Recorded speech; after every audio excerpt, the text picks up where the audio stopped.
إن الحمد لله نحمده ونستعينه ونستغفره ونعوذ بالله من شرور أنفسنا من سيئات أعمالنا من يهد الله فلا مضل له ومن يضلل فلا هادي له وأشهد أن لا إله إلا الله وحده لا شريك له وأشهد أن محمدا عبده ورسوله ربنا لا تزغ قلوبنا بعد إذ هديتنا وهب لنا من لدنك رحمة إنك أنت الوهاب يا مصرف القلوب صرف قلوبنا على دينك يا مقلب القلوب يا مقلب القلوب قلب قلوبنا على طاعتك. So inshallah, we're in our second session. Just see to make sure the people online can hear. I guess they'll say something if they can't hear, right? Okay, maybe we need to do a test. Okay, somebody in the chat. You guys could hear? Yes? Okay, perfect. You could hear. Okay, so inshallah, we're on the second session of this series of diseases of the heart. And, first session we were talking about the interest of the heart. Today we're going to get into it, to the actual diseases of the heart. But before we do that, I have a trivia question for you guys. It's a very easy question. Okay, why didn't it connect? All right. Okay, very easy question. I think it's easy. I'm pretty sure it's easy. What physical position is a person closest to Allah? Sajda, right? Yeah, very, very easy, right? And the Prophet said that when you're in sajda, you're closest to Allah, so make most dua in sajda. Now, the interesting thing about sajda, because the series is about the heart, is where's the faculty of knowing in Islam? Where is it?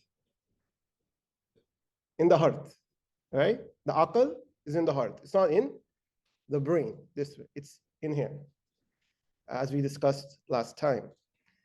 And how do we know Allah? What's the faculty to know Allah? In the heart. Interestingly enough, in sajda, you elevate your heart above your brain. You elevate it. This is just kind of like some of the symbolism of salat that if you study it, you see some deeper meanings within it. So inshallah, we're going to get into the disease. And the first disease we're talking about is ujub, which is vanity. Vanity, ujub, is when you see yourself as great. You see yourself as, I'm amazing, right? I'm the best. I'm the best thing that could have ever happened to the world. And any good that you may have, whether it's intelligence, strength, wealth, whatever it is, you forget that that's from Allah. And that He gave it to you and He could take it away from you. He didn't give it to you because you deserve it. He gave it to you out of His mercy, right? And what's interesting about ujub, which translates as vanity, in English, the word vanity comes from the Latin vanis, which means empty. And the idea is when a person sees themselves as great, they're amazing, those are empty thoughts. Because greatness belongs to Allah. Greatness belongs to Allah. Everything we have that we might see as good, it's from Allah subhanahu wa ta'ala. And even Allah subhanahu wa ta'ala says, لَقَدْ خَلَقْنَا الْإِنسَانَ فِي أَحْسَنِ تَقْوِيمٍ, right? That we have created human beings in the best of forms. You can say, oh, human beings are great. But the secret in this ayah is, خَلَقْنَا. We created you. Right? It's not that you just did it, you were great by yourself. So vanity is when you attribute greatness to yourself. And Ibn Mas'ud, he said, Al Halaqu fi shay'ain, al ujub wal qunut. That destruction is in two things. Ujub, vanity, al qunut. Qunut is despair, when you despair the mercy of Allah. Right? So those two things will lead to a destruction of a person's soul. And it's such a dangerous disease that the Prophet said, "Man ta'addama fi nafsihi aw ikhtala fi mishyatihi, laqiya Allah wa huwa alayhi ghadban." That whoever exalts himself or carries himself with arrogance, he will meet Allah while Allah is angry with him. That if you exalt yourself, you say, "I'm great, I'm amazing," then you run the risk that Allah subhanahu wa ta'ala will be angry with you when you meet Him. Very dangerous, right? And if Allah subhanahu wa ta'ala is angry with you, it's finished for you, right? And He mentions about walking in a certain way. And it's really interesting. Every culture has a particular way of walking that shows, look, I'm great, I'm amazing, And those type of walks that display arrogance are hated by Allah. Right? As believers, we walk with humility. Now, the interesting thing about ujub is it can come in multiple channels, not just one channel. It can come through wealth, right? Somebody has wealth. For example, let's say they weren't wealthy, and then they worked hard and they got wealth. And now they start thinking, I'm a self-made man. This was because I'm intelligent, I'm hard, I worked, that's why I got this money. You know? You see it sometimes with parents, their kids, annoy them, and you're like, the father's like, I worked, I got you this, how dare you? I'm the one who raised you. Which, I mean, you could do it to discipline them, but the idea is like, you're seeing that it's because of me. You forget the fact that there are millions or perhaps billions of people who might be more harder working than you, might be more intelligent than you, that are in poverty. Another thing is physique. People see themselves as strong, and that makes them arrogant, or beautiful. That makes her or him arrogant. Also forgetting the fact that whatever strength you have, whatever beauty you have, it will go one day, all right? And there's a very interesting quote by Muhammad Ali, the greatest boxer of all time, the greatest athlete. He was an icon. And as we know, he converted to Islam, but he wasn't Muslim his whole life. And he said that he used to say he was the greatest, right? But he said when he got Parkinson's, he got a disease that affected him. And he said, when I got this disease, I realized Allah is the greatest, not me. Another thing is status, that you're considered high in society, or you're famous, right? And this makes you have ujab, right? So in our time, subhanAllah, status can even be online status, right?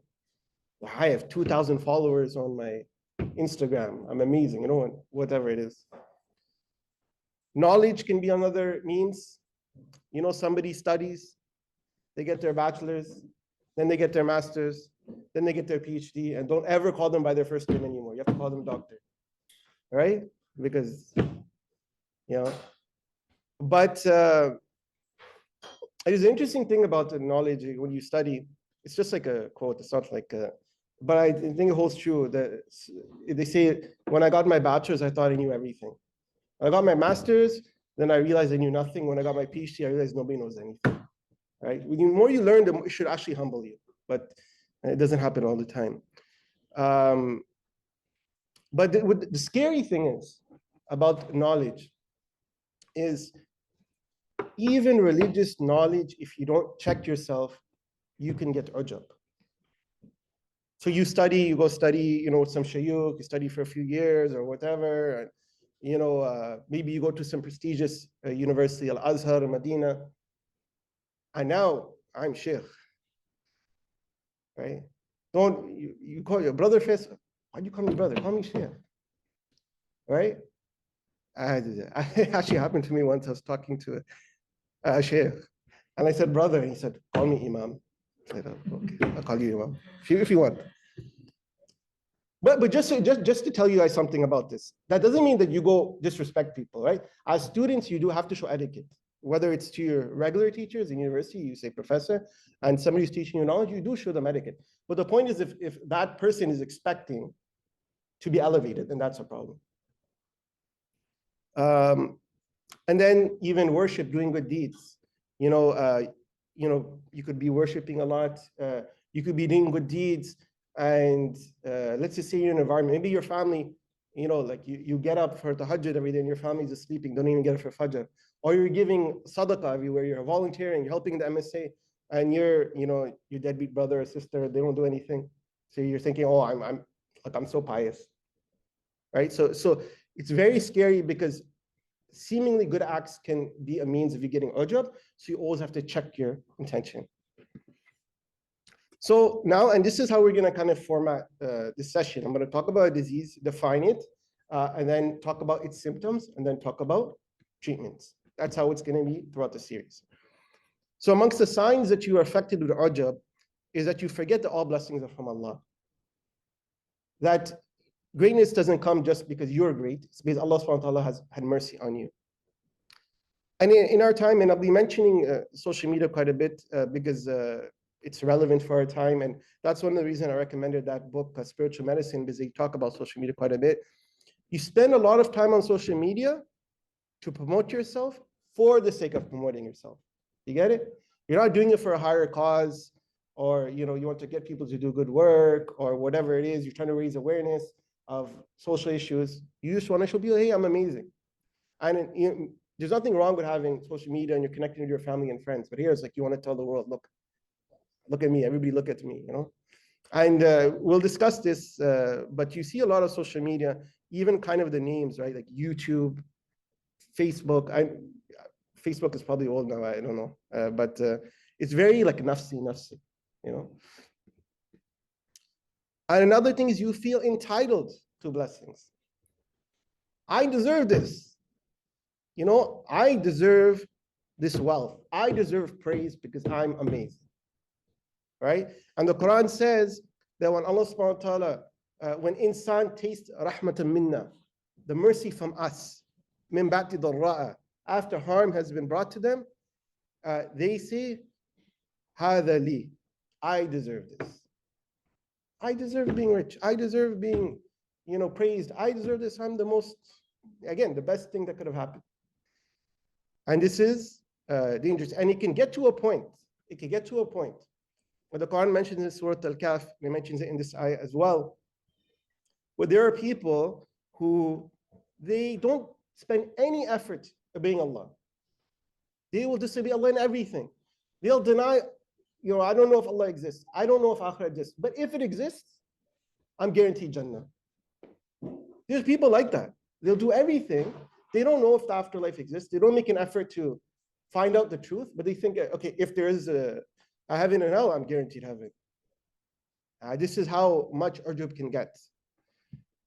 Now, I want to make a detour before going. So right now I'm talking about basically individual symptoms that an individual has from the Quran and Sunnah.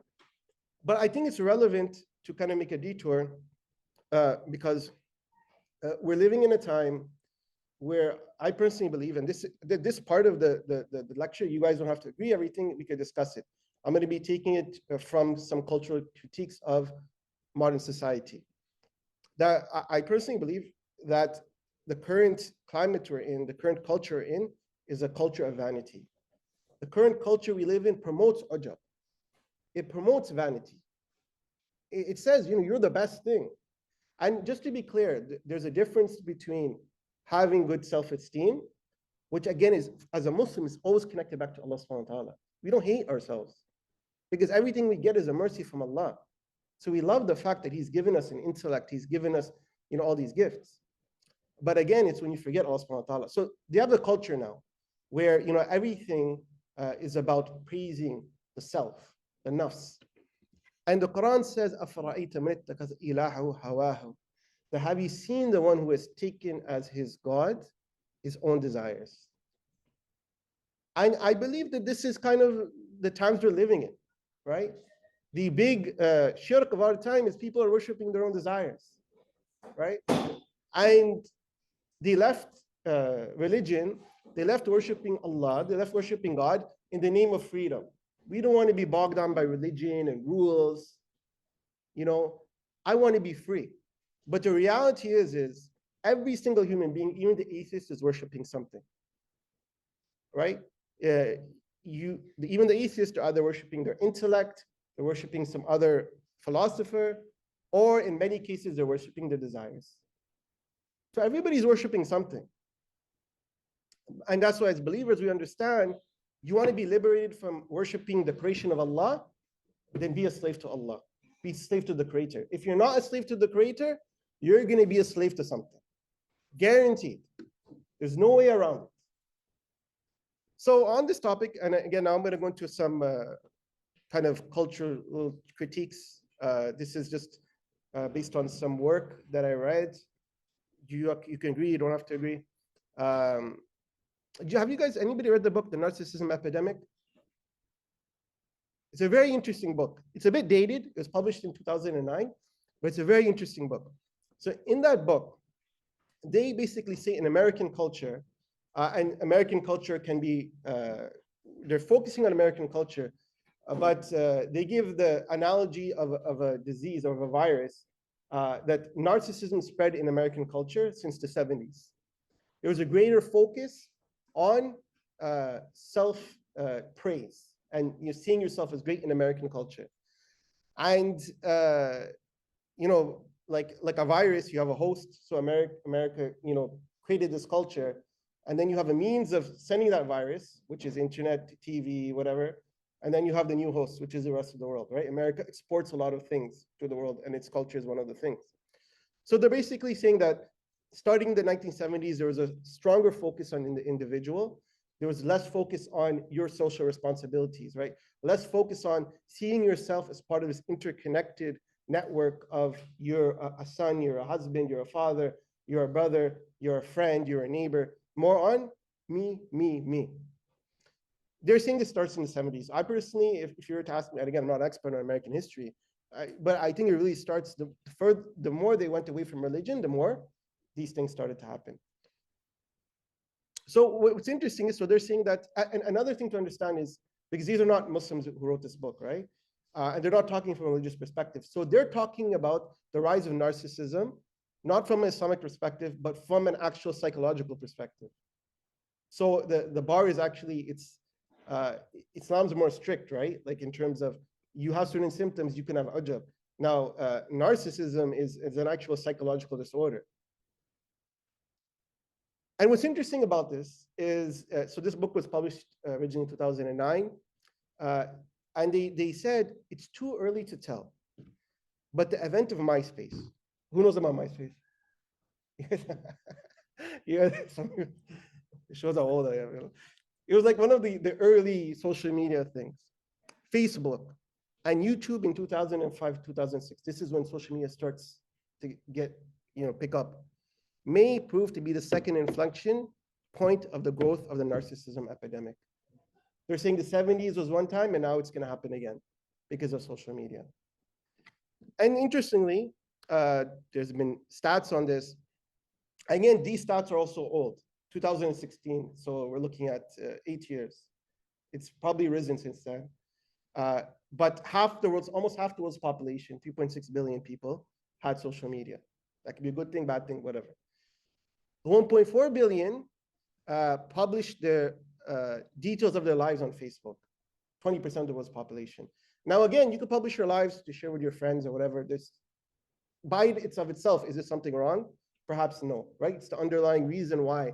But you see a lot of it, people are doing it for attention. And I mean, I could ask you guys, what do you guys think? Do you think social media has increased narcissism and ujab?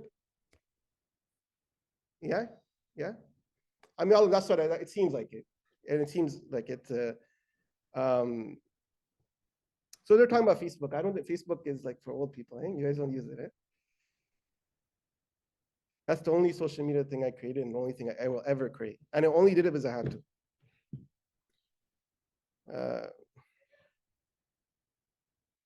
I didn't have no followers or anything like that. It's just like, I had to create it for work. So there was a study done in, this was an intergenerational study between 1982 and 2006. They did a study across 31 campuses in the US of college students, 37 college students.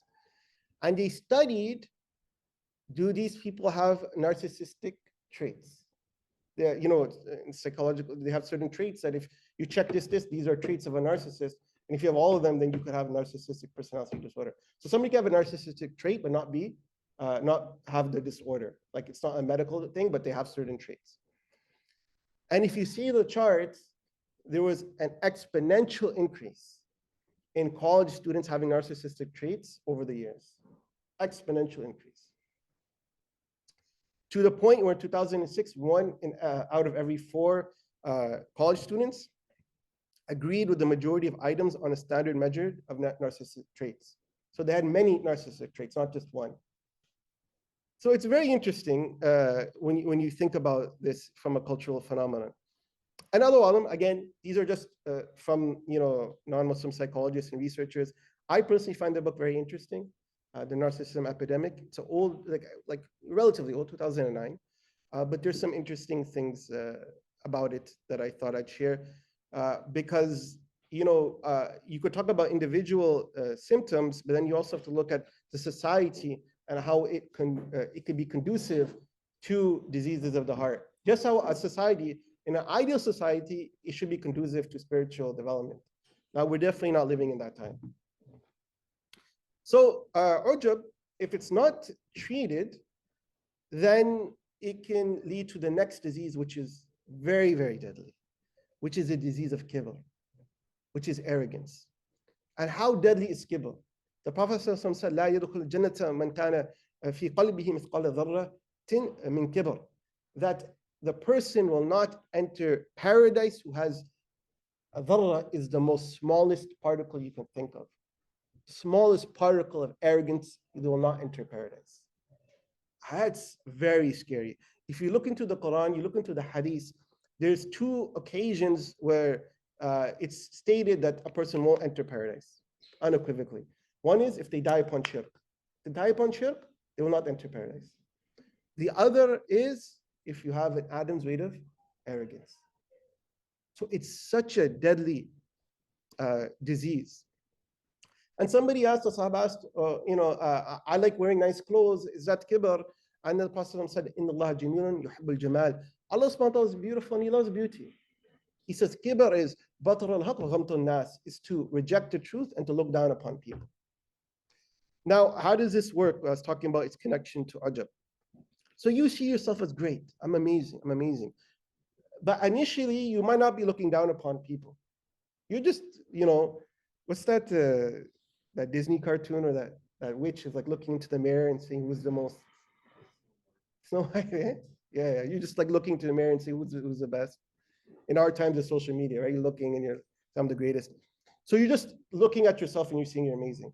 But if you don't treat it, then you're going to start to look at other people, down upon other people, and now you have kibr. So everybody who has ujub doesn't necessarily have kibr. But everybody who has kibr has ujub. And it's the cardinal sin that Iblis had. Shaitan himself had kibr. And that caused him to be condemned, caused him to be rejected. That Allah subhanahu wa ta'ala asked, what prevented you from prostrating to Adam alayhi salam, that I commanded you to do that? And what does he say? And Allah subhanahu wa ta'ala says, Astakbarta am kunta min al-'alin? Are you arrogant or were you always of the arrogant? And he says, Ana khayrun minhu.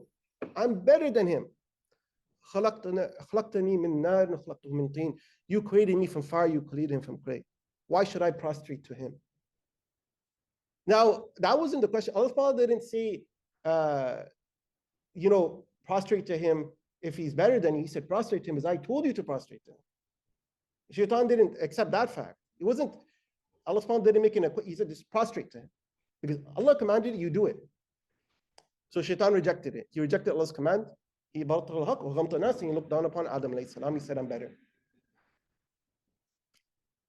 And it's one of those sins that when you have kibr, it will prevent you from having the qualities that are beloved to Allah, such as humbleness, such as submitting to His commands.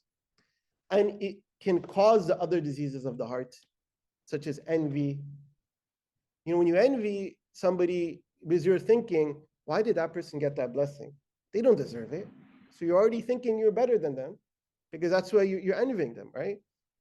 Anger, basically, Ibn Qudama and others say that kibr is the root disease that can lead to all the other diseases. So it's very dangerous.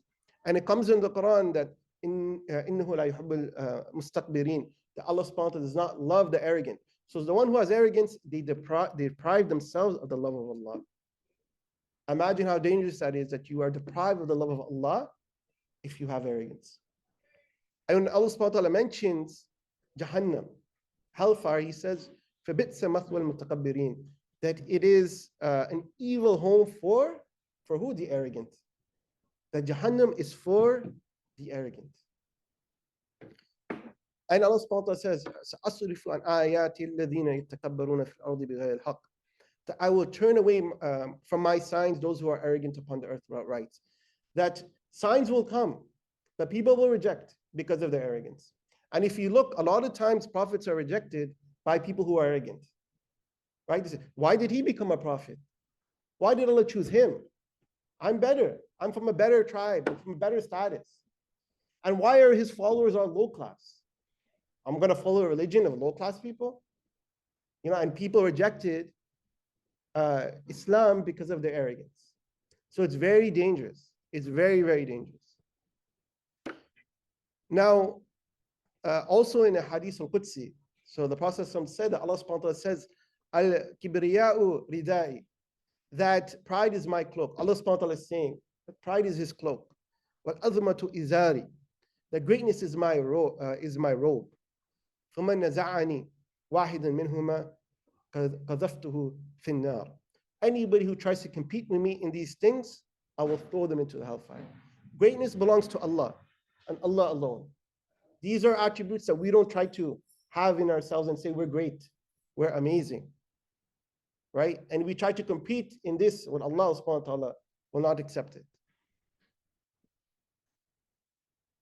Now, amongst the signs that a person has kibr is one that they refuse to submit to the commandments of Allah. And again, it goes back to that thing. We all have weaknesses, so you could have sins. You have difficulty in following certain commands, staying away from certain sins, and that's a weakness. But kibr, you come and you justify it. Why should I follow this command? What was the difference between Adam and Iblis? Adam, he made a mistake. But then what did he do? He cried to Allah and said, Allah, forgive me. This is my mistake, I'm weak. Shaitan, he disobeyed Allah. And when Allah asked why, he said, he tried to justify it. Because I'm better than him. I'm not going to make tawbah. Right? And this is something that we have to be very careful for. So one is you dislike submitting to Allah subhanahu wa ta'ala.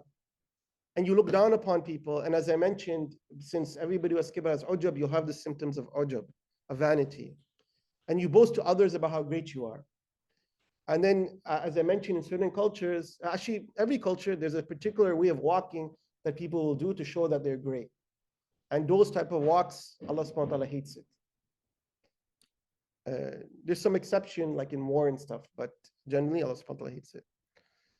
And then you belittle others. So if you look down upon somebody, you don't think there's an issue if I belittle that person. I insult them in front of others or I backbite them. Why should it be a big deal if I backbite them? They're beneath me. They're lower than me, right? So you don't feel there's an issue of you denigrating others. And you have a trouble accepting the truth, right? As BarakAllahu, you reject truth, especially when it comes from somebody who you think is lower than you, right?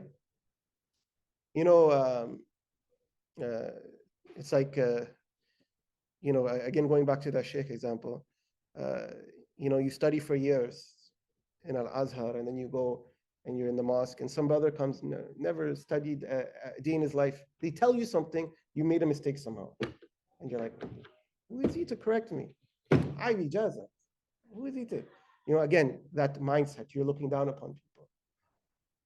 And interesting, Imam Ghazali says that the people of knowledge are in great danger of this particular thing. They start to see themselves as amazing. And again, when you talk about social media, you post images of yourself for the reason of showing that you're better than others. And then, you know, when it comes, because arrogance can come in different routes, just like ujab.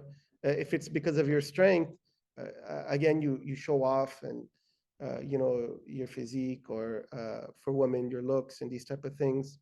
And you treat people who you think are lower than you with contempt. And this is unfortunately accepted in certain societies, right? Treat the janitor the way you want. Treat the waiter the way you want. Doesn't matter. But this is not from Islam. You have to treat everybody with dignity, with respect. Their social class has nothing to do with the way you treat them. And there's a really interesting quote attribute to Muhammad Ali. I don't know. It's like, you know, one of those things that I couldn't find the recording of it. But Muhammad Ali, because of course he was a world famous boxer, world famous icon. He says, I don't trust anybody who's nice to me but rude to the waiter. Because they would treat me the same way if I were in that position. Meaning if I wasn't famous, and if I was the waiter, they would treat me. So be careful of people who treat you based on your status, and don't be that person who selectively treats people based on their status. And that's one of the things also can cause arrogance, is when you start to show off, I know fulan and fulan, I know such and such person, you know, I know this famous person, I know this. And again, even in the religious part, I know this famous shaykh, right? And then you show off to everybody. It's dangerous, right? So you need to be careful. So what's the treatment for ujub and kibr? How do we treat these diseases? First, to know Allah subhanahu wa ta'ala, right? When you know who Allah is, how can you be arrogant? When you know the greatness of Allah subhanahu wa ta'ala. If you look, and this will be a common theme, that one of the means of treating the disease of the heart is to know who Allah subhanahu wa ta'ala is, because the diseases of the heart happen when you're heedless of Allah subhanahu wa ta'ala. And I gave you guys all homework. I don't know if anybody did it. Did anybody download the image of the names of Allah on their phone or app? Any of you guys, yeah? Everybody silent? Well, I'll still ask you guys. So, because I'm going to ask you guys this every session. So that's what I was saying. If you guys can bring it, it will make it easier for you guys. You guys can just look at it. Unless you guys will all memorize it. I think you guys have all memorized the names of Allah. That's why you guys won't have it on. So what names and attributes of Allah can we reflect upon to help cure arrogance and vanity? The reality is this, all of them. But if you were to think about particular names. Yeah. Subhanallah, al-mutakabbir. Allah subhanahu wa ta'ala is exalted. We don't have the right to be like that. Anything else? Malik, he's the king, he's the master. So again, yeah. Al-Jabbar, he's a compeller. And he can, humble you. Anything else? Yeah, he's the one, the giver of dignity and the one who can also debase. Yeah. Al-Mujib. Yeah, so in the context of this, because he accepts, yeah, sure. Because if he doesn't accept, then your deed is gone. If he doesn't accept it, you need his acceptance. Anything else? He's the truth. And anything that we do, if Allah subhanahu wa ta'ala, it's batil. Allah subhanahu wa ta'ala is al-haq. Sisters, anything? Oh, yeah. Yeah, he's the one who elevates and debases, right? And there's even a hadith that says whoever humbles himself before Allah, he will elevate them. Whoever elevates themselves, like basically they try to make it, Allah subhanahu wa ta'ala will humble them. Somebody else had a hand? No? Okay, so, and these are some other names. Al-Jalil, the Majestic, Dhul Jalal al-Karam, Lord of Majesty and Bounty, Al-Majid, Al-Nafi. So we're going to do this every session for a couple of minutes because, again, the root of all Islamic education is to know Allah. And sometimes people forget about that. So I want you guys to kind of be in the habit of that. And that's why, please, just download some app or get it. So, you guys can participate in that. But mashallah, you guys have said a lot anyway. So inshallah, so that's one thing, to know Allah subhanahu wa ta'ala. And when you know Allah, you're grateful that everything you got is because of His mercy. So you see things in a different perspective. I have my wealth, maybe I'm good in school, maybe I'm physically strong or whatever it is. It's not because I'm great, it's because Allah subhanahu wa ta'ala is merciful to me. Right? And you recognize that you're nothing without Allah. You're absolutely nothing without Allah.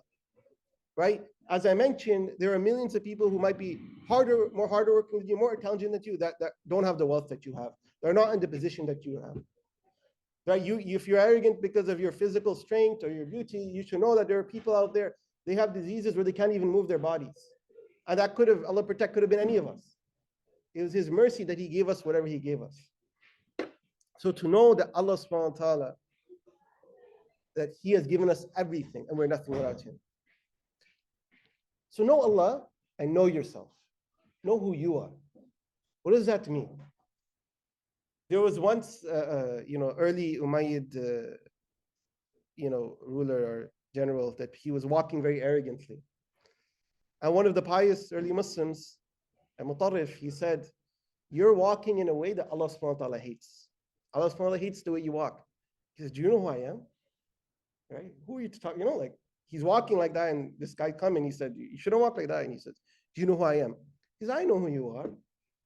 And then he said, أَوْلَكَ نُطْفَةٌ مَذِرَةٌ. Your beginning was a filthy fluid. Human beings, when they start, they're just a filthy fluid. If you see it, you're disgusted.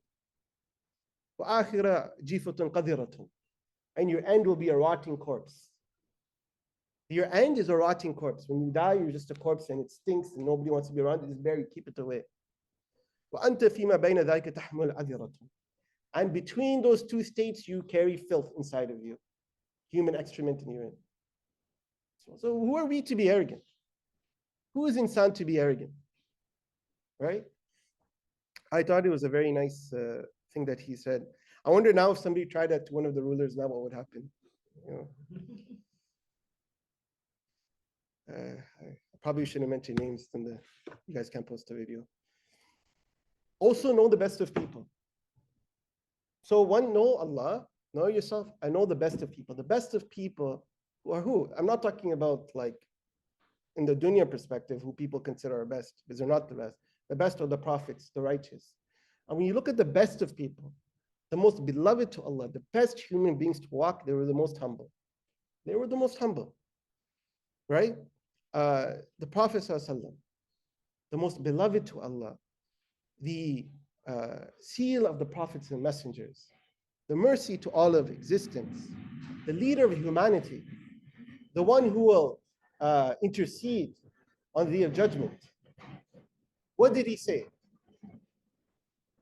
He said, أَكْلُ كَمَا يَأْكُلُ عَبْدُ وَأَجْلِسُ كَمَا يَجْلِسُ الْعَبْدُ فَإِنَّمَا أَنَا عَبْدٌ. I eat like a slave eats, I sit like a slave sits, and I am just a slave. He's the best of creation. And he's saying, this is how I am. Right?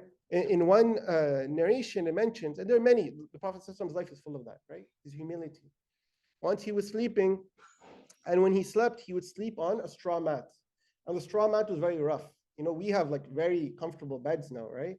And the Prophet, his bed was a straw mat that was very rough, and it was so rough that it'll leave marks on his back. You'll leave marks on his back. So one of the Sahaba said, let me make a bed for you that's a bit more comfortable. I'll give you a softer bedding. And it's allowed, it's not haram, there's nothing wrong with it. Islamically, what did the Prophet say? He said, Mali wa mali dunya. What do I have to do with this dunya? What's my relationship with this world? And he said, Ma ana fi dunya illa qaratibun. I am just a traveler on this earth. I stop under the tree for shade and then I go on and I leave. Now he said, this is my relationship with the world. It's like a traveler comes, he stops under a tree, gets shade, and then he goes. And as the Prophet said, that this is should be our attitude towards this life. Be in this world as if you're a stranger or a traveler on the path. We're just travelers on this world.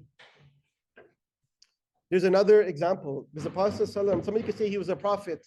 How do we, get to that level? But he trained the Sahaba who are not prophets to also have humility, also have humbleness. Umar anhu, when he became Khalifa, at that time Islam was this giant empire, powerful empire. So Hurmuzan, one of the rulers of Persia, he said, I want to meet this great caliph, this great ruler of the Muslim world. So he goes to Medina and he's like, where is your great king, your great caliph? So somebody's like, he's right there. And he pointed to a tree, and Umar was just sleeping on the floor under the tree. No bodyguards, no weapon, just sleeping under the floor, out in the open. Subhanallah. And then he said the famous words, Hakamta fa'adalta faminta fanimta. That you ruled, you were just, you were given security, and then you slept. And he just slept there, like imagine, no bodyguards, no nothing, no entourage, he's just sleeping under the tree. I mean, no ruler can do that now, right? Unless he has like snipers hiding everywhere, So know Allah, know yourself, know the best of people. And if when you know the best of people, then if you're arrogant because of your deeds, as I mentioned, there's different ways that you could become arrogant. If you're arrogant because of, I have this knowledge or I pray a lot or whatever, when you study the best of people, you realize your deeds are nothing compared to them. And then there's another thing to understand is that Allah subhanahu wa ta'ala does not need our deeds. He does not need our prayers. He does not need our fast. When we do these things, we're not benefiting Allah. We're doing them because we need it. We're doing it because we want Allah's mercy. And nobody will enter paradise except by the mercy of Allah. And we can have all the deeds, but if we have arrogance, if we're doing it with the wrong intention, Allah subhanahu wa ta'ala can reject everything. Allah protect us. And we should be aware of our own faults, right? And we all have faults. And if somebody doesn't think they have faults, then they're really deluded, right? Everybody has faults. And this idea of looking down upon people, we should know that only Allah subhanahu wa ta'ala knows the reality of people, so be very careful about looking down upon people. And the Quran says, فَلَا تُزَكُّوا أَنفُسَكُمْ وَأَعْلَمُوا بِمَنِ اتَّقَى, that do not elevate yourselves falsely or declare yourselves as pure. Allah subhanahu wa ta'ala is the one who knows who is righteous. And since we're talking about diseases of the heart and all these things, be very careful of people who will tell you, I'm a wali, I'm a awliya, and this is like, there's people who say these things and they have cult followings. Be very careful of those type of people. The reality is anybody claims to be a wali of Allah, they're probably a wali of shaitan. Right? The Sahaba who were the best of people never made those type of claims, even though they were the best of people. So be very careful. You'll see it in the way they act, that if they're pious, you'll feel a natural, that you'll see that they resemble the life of the Prophet, but they'll never make a claim.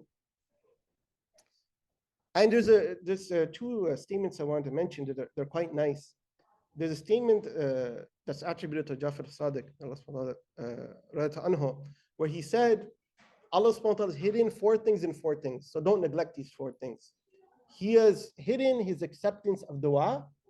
So never stop making dua. You don't know what dua will change your situation. He has hidden his pleasure in good deeds. So never overlook any good deed. You don't know what deed can lead you into paradise. He has hidden his anger in bad deeds. So never belittle a bad deed. Never just say, oh, it's just.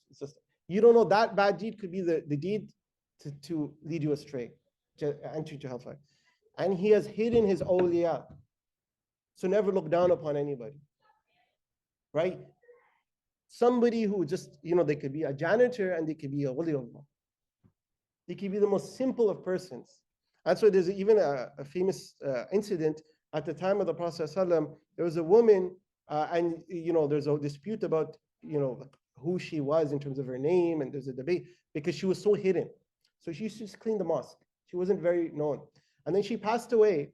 But she passed away, she wasn't very known in society. Even in the Medina society, she wasn't really known. So, but she used to, and she passed away, and it was at nighttime. So then the Sahaba just buried her. And then the Prophet said, where did this woman, what happened to her? He said, they passed away. And he goes, and you didn't tell me? And I said, well, she passed away, and we don't want to disturb you, so we just did her janazah. And then he made janazah for her, because she was somebody that was beloved to Allah. That see somebody that, you won't even find the details too much about her, but she is a wali Allah. There's also another interesting thing I want to mention. Scholars mention about not looking down upon somebody. If you see somebody older than you, think that person is better than you because they spent longer in this earth than you, so they did more ibadah than you. If you see somebody younger than you, think they're better than you because they've been on earth less than you, so they sin less than you. If you see somebody that is sinning, think that they could repent, Allah can remove their sins, and they could become better than you. Even a non-Muslim, you don't know, they can enter into Islam, you can wipe away everything they've done, and they can exceed you. So be very careful about looking down upon anybody. And, if we talk about arrogance related to accomplishments and status and worldly blessings, know that none of that will matter when we die. In terms of this dunya. The dunya things, if you're arrogant about those things, none of it will matter. We do it in this life because we do it. Allah subhanahu wa ta'ala allowed us to do it. And, we achieve excellence to serve Allah, to serve the community. But the reality is when you're in the grave, the angels of death won't ask you, where did you study? Do you have a PhD? How many followers do you have on Instagram? They're not going to ask you that. And you say, Man Rabbuk, who is your Lord? What's your religion? And who is this man, Prophet ﷺ? So keep that in perspective. And that's one of the things, when you reflect upon death, that will also keep arrogance in check. And you should recognize that if you have that quality, if you see you having it, be very scared, because that's a quality Allah subhanahu wa ta'ala hates. That's a quality of Iblis. And have humility. And one of the ways of becoming humble is to spend time with the weak in society. Go visit a hospital. Go see the sick. People who have cancer and all types of diseases. They were just like you and me. and now they're in the hospital. And then you will get that humility. And look, I want to say something about going visiting the weak, because again, going back to social media, there's this trend that really bothers me, where people will go do something like charitable work, and they're like, they'll like give to a homeless guy, and then they'll take a picture with them and the homeless guy, feeding the poor, hashtag or whatever. Don't do that. Do it for the sake of Allah. Don't do it to show people. Right? So visit the sick, go visit a hospital, go visit, take care of the poor, orphan, whatever it may be. In terms of social media, avoid posting stuff unnecessarily. But like I said, you can post on social media, but check your intention when you do it. And that's for anything you do in life, right? But I think again, we're in this culture now where everything is like fast, just do. So people don't think about their intentions. And I mentioned this, and we'll talk about it, because there's a whole disease about love of fame. That's actually a spiritual disease.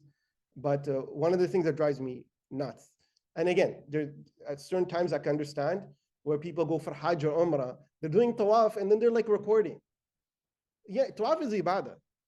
And the older thinking is like, look, I want to show everybody.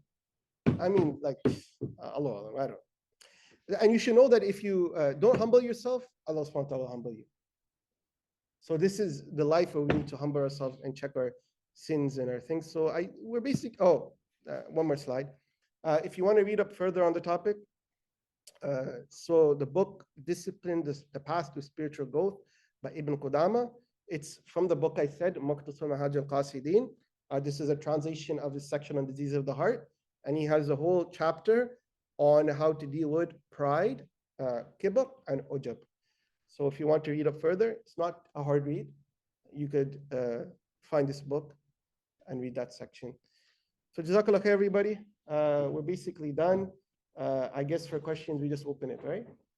Anybody has questions, comments, anything? Nothing? Did you go over like the psychological signs of narcissism that you mentioned? Psychological signs of narcissism. I mean, there's that I mentioned, right? I mean, there's you're talking about ujab, right? Like the Islamic signs or the like secular psychologists? Oh, okay, sure. So we'll go back so I don't miss anything. Symptoms and signs. So the symptoms from an Islamic perspective is you're impressed with yourself. You feel that you're impressed with yourself, and you forget that your blessings are from Allah, and you feel entitled. So those are kind of the three things: self-aggrandizement, forgetting that it comes from Allah, and entitlement. Those are kind of the three main things. In terms of like from a secular thing, and again, I'm not an expert on it, but they have certain things. Entitlement is one. This what's it called? Like self. How do I explain this? This image of yourself that you're greater than you actually are, right? That you see yourself as like the best thing ever. And then there's also, interesting enough, also lack of empathy for others, right? Because I'm better than everybody, so why should, So those are some of the signs for narcissism. And there's a bunch of signs in terms of for example, you believe that you're special and then you're entitled, so you believe that you should get special treatment, etc. So there's a whole list in terms of Western psychology of what they do. And if you get all the traits, then you could even have narcissistic personality disorder, which is considered an actual disorder. And this is where one of the things me personally, I believe that, because in Western psychology, the bar is, I guess, low in the sense of like what we consider ujab problematic, they wouldn't consider problematic. But for them, narcissism is like something more overt, more obvious. But the root is ujab. And that's why for somebody who studies psychology, to see the interplay between spiritual diseases and psychological diseases, it's a very interesting thing that it's a growing field, but I don't know if it's been done. But I think if anybody's in psychology, it'd be interesting to kind of do that type of research. Anything else? Let me just check the chat. Okay, yeah.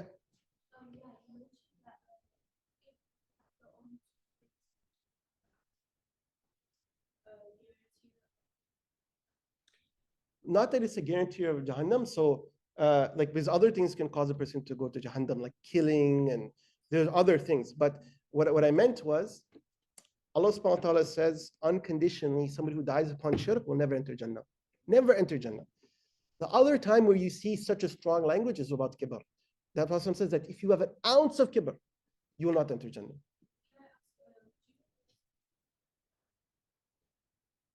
About kibr? About kibr, right? Oh, well, I mentioned them. One is the famous hadith that whoever has an atom's weight of kibr, an atom's weight, they will not enter Jannah. And if you want to reference the hadith, it's right here. It's in Sahih Muslim. And these sides are going to be posted, right? So on the thing, and they're going to be shared. So they're going to be shared, but that's one. And in terms of the Quran, there are many ayats, many ayats. Allah subhanahu wa ta'ala says that Jahannam is bitsa mathwal mutakabbirin. It's an evil place for the arrogant.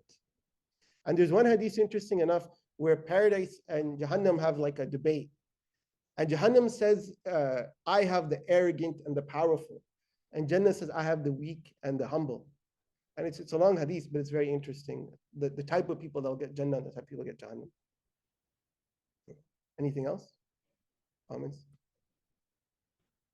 One aspect I mentioned, be arrogant, be Mm-hmm. Why do you think Allah subhanahu said be Is there a moment that you can be arrogant? Is it a rhetorical device? Yeah, I would have to look into that in terms of the tafsir, because you can never be so yatakabbaruna. Arrogance is never accepted. بغير حق. Well, the reality is it's never a haq. Right? There is a thing about walking though. There was once some Sahaba, and he was walking very like bravado. And the Prophet said, but he was in a battle. So the Prophet said, Allah hates this walk except in this circumstance. And even then, you think about it, he's not doing it because he's saying, oh, look, I'm amazing. He's saying to the enemies of Islam, look, don't mess with us. Right? So, but by it of itself, it's never allowed.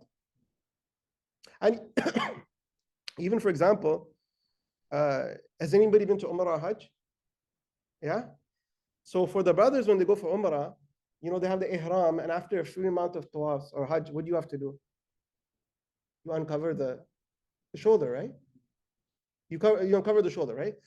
And one of your shoulders. And where does it come from? At the time of the Sahaba, they went for Umrah, and at that time the pagans were still ruling it, the Meccans, and the Prophet said, show that we're still strong, right? And it was again for the sake of Islam, right? They're showing that they're strong. They're not like showing off like right now. But now brothers, they work on, they post themselves on social media. I don't know if it's haram, but I personally detest it, right? They're like, look at me and mashallah, so strong. And they're not gonna do anything for the sake of Allah. Like they're just trying to get married or whatever. But yeah. So there's sometimes when you could do it. Anything else? I actually get this advertisement of this one. I don't know who he is, and he has this business, and he like has gyms, and I don't know, man. This dude always has his shirt off, and I don't know why I keep getting his advertisements. Yeah. How can we like make sure that we don't have any small creative arrogances? Well, that's the thing that you need to work on your whole life. Whole life you need to work on it, and that's why you need to constantly, like I mentioned, the things I was mentioning about treatment. They're not something that you just do once. Do your whole life.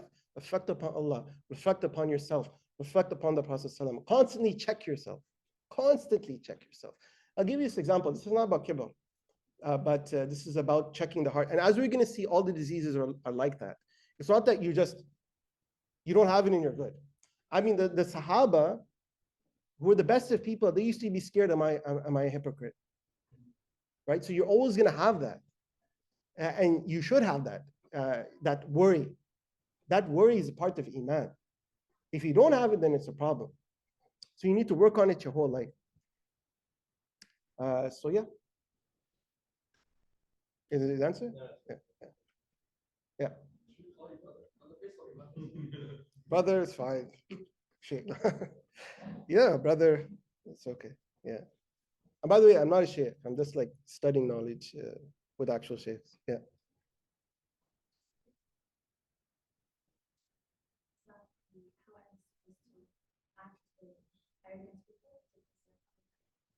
Mm.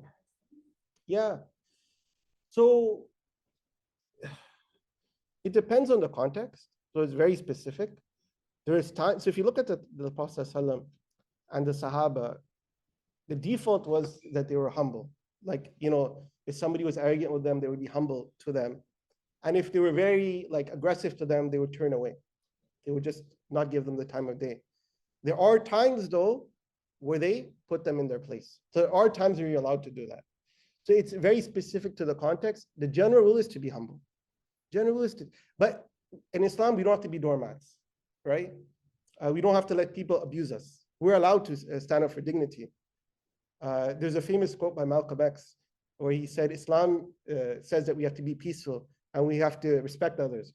But if somebody puts their hands on you, you take them off the planet. So he was talking during the civil rights era, right? Where people were, for the African Americans were being, but the point he was saying is there's a beautiful saying by Imam Shafi that he said, a lion, even when it is quiet, people are afraid of it. A dog, even when it barks, people throw stones at it. Now, this is at a time when dogs weren't considered. Now, dogs have more rights than humans. But so, I mean, it's so generally the general rule is to be humble. You don't, however, you are allowed to defend yourself as somebody's. You don't have to take abuse, right? And there's different ways of dealing with that, right? So it could be walking away from the person. It could be calling to authority. And that's one interesting thing, especially when in the context of abuse. Sometimes people, they go through abuse, and then somebody will say, be patient. But if you look Islamically, you're allowed to deal with the abuser. And the Prophet ﷺ, he forgave the people who oppressed him, right? At the end. But the point is, at the end, he removed them from their positions of power. So they couldn't abuse anymore, right? So that's very important. Because Islam, we're allowed to address the abuse of power. So I hope it answers. I know it's not like maybe directly, but anything else? Questions, comments? You guys all know about MySpace now, right? There's like 2 hands up. So okay, inshallah. Jazakallah khair. Subhanakallahumma wa bihamdika ashhadu an la ilaha illa anta astaghfiruka wa atubu ilayk. Assalamu alaikum.